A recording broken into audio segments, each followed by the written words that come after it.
За баярлалаа. За би энэ асуудлыг бол ерөнхийдөө зүгээр инквайри сайд хэлэхдээ дэмжиж байгаа. Тэгээд яг дотроос нь 2-3 зүйл асууя.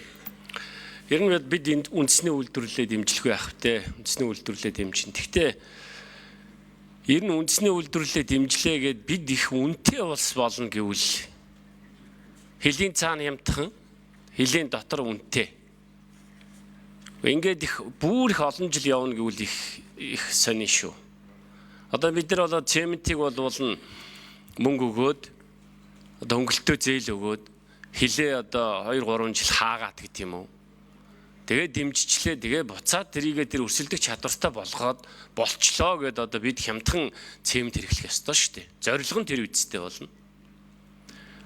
Тэгээ гурилан дээр бид одоо хизээ тийм болох юм бэ гэж.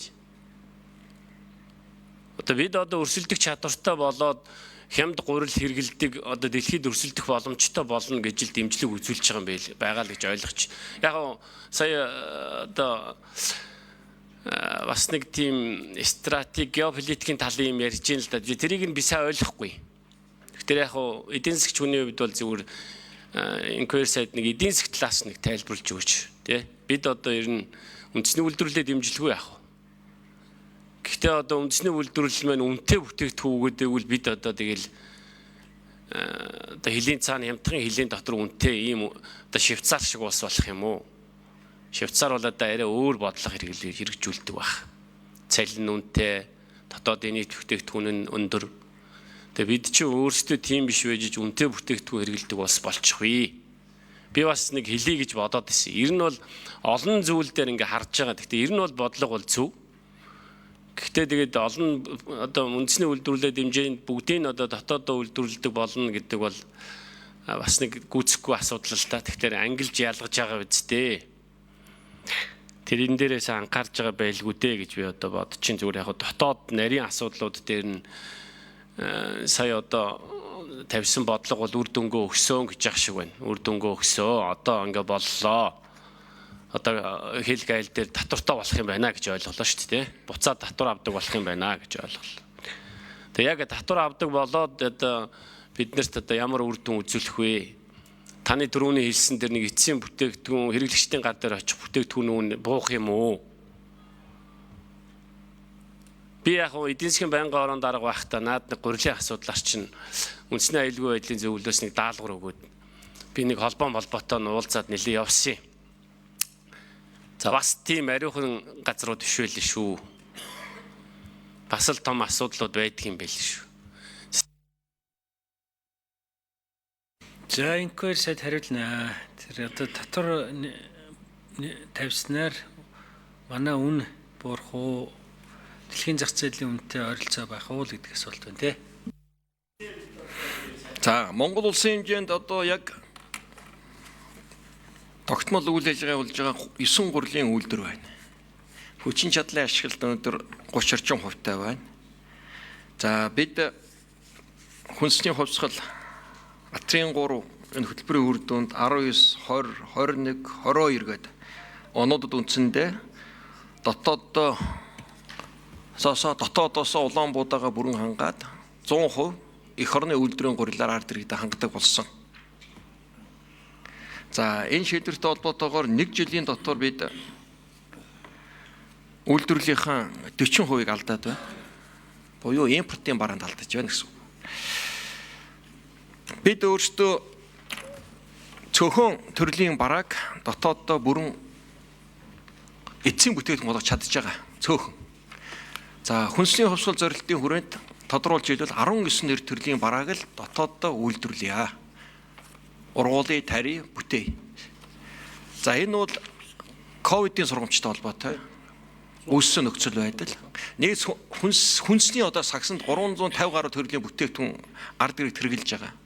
За үүн дотроос энэ 19 төрлийг л Монгол улс дотооддоо тарьдаг, ургуулдаг, хангадаг байх нь үндэсний аюулгүй байдал, хүнсний баталгаат байдлыг хангана гэж энэ зорилго тавиад хэрэгжүүлж байгаа. Нөгөө талаар бид Улаанбуудаа маань стратегийн бүтээгдэхүүн цөөхөн бараа байдаг. Стратегийн бүтээгдэхүүн. Улаанбуудааг 5 жил, 10 жилийн дараа тэрэмдэд бүтээгдэхүүн хийхэд гурил болж чаддаг. Ер нь цорын газ бүтээгдэхүүн ер нь дэлхийн хэмжээнд. Тийм болохоор дэлхийн улс орон болон стратегийн аюулгүй байдлыг нөөц суулгаж Улаанбуудыг нөөцөлж авдаг. За Улаанбуудаа бид хямдхан байлгана гэж хэлж чадахгүй. Япон улс цагаан будаагаа хамгаалдаг шиг Монгол улс Улаанбуудаа хамгаалах ёстой. Бидний 90-ад онд авсан нээлттэй бодлогын сургамж бий. Монголын газар тариалан үндсэндээ бүрэн уналтанд орсон, бүх талбай зэрлэг шарилжиндээ баригдсан, нэгдэл сангийн аж ахуйнууд бүрэн задарж унсан. Үндсэндээ бид хүнсээ бусдаас гуйдаг болсон. Ингээд 15-6 жил гаднаас гурил тусламжаар Улаанбуудаа авдаг. Төрийн тэргүүнүүд, ерөнхий сайдууд, гадаад айлчлалын хүрээнд заавал нэг гурил Улаанбуудаа гуйдаг хэмжээнд очсон.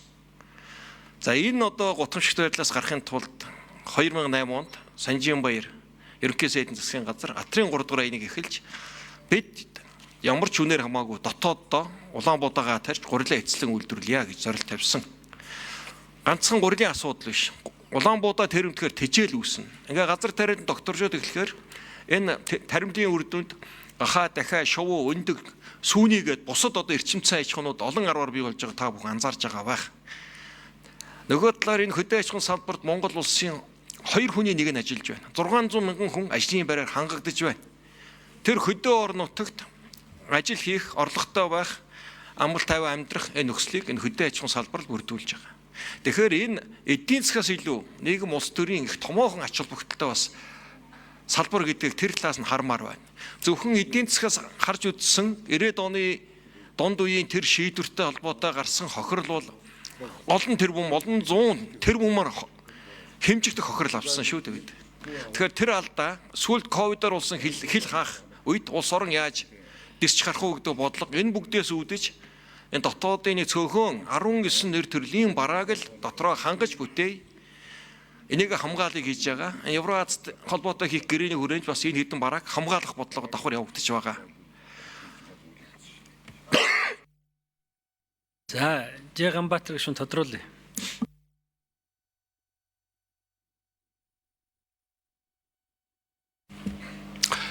Ингээр сайдаа дэмжиж байгаа. Тий, маш сайн дэмжиж байгаа. Тэгээд айхтар дуу мөн чанга гараад ах шүү. Гэхдээ би бол сайн дэмжиж байгаа гэдгийг ойлголоо. Гэхдээ зөвхөн тогтолцоогоо нэг жоохон эвдээд наад хүмүүс чинь нэг тэгээд наад үйлдвэрүүд чинь ер нь байнгын л тэр төрийн дэмжлэгтэй л нэг ийм зүйл болоод нэг зөвхөн энгийн байдлаар ажиллаж чадахгүй нэг тийм байдлыг үүсгэчихвээ л гэж би болгоомжлож байгаа. Тэгэл одоо төрийн дэмжлэггүй бол ажиллаж чадахгүй нэг ийм салбар бий болчих вэ гэж. Тэр чинь өөрөө ер нь сул талтаа шүү дээ. Та өөрөө мэднэ. Таавас одоо хүнсэд аж ахуйн сайд болчоод энийг ярьж байгаа болохоос та эдийн засгийн хувьд бол маш сайн шүү дээ. Тэрийг нэг жоохон дараад ах шиг байна. Тэгэхээр миний хувьд бол одоо бас нэг тэрийг нэг алийг нэг жоохон баланслаараа би гэхдээ энийг бодлогыг дэмжиж байгаа шүү. Асуулт асуусангүй одоо үг хэллээ. Баярлаа. За, санд хэллээ. Ер нь тийм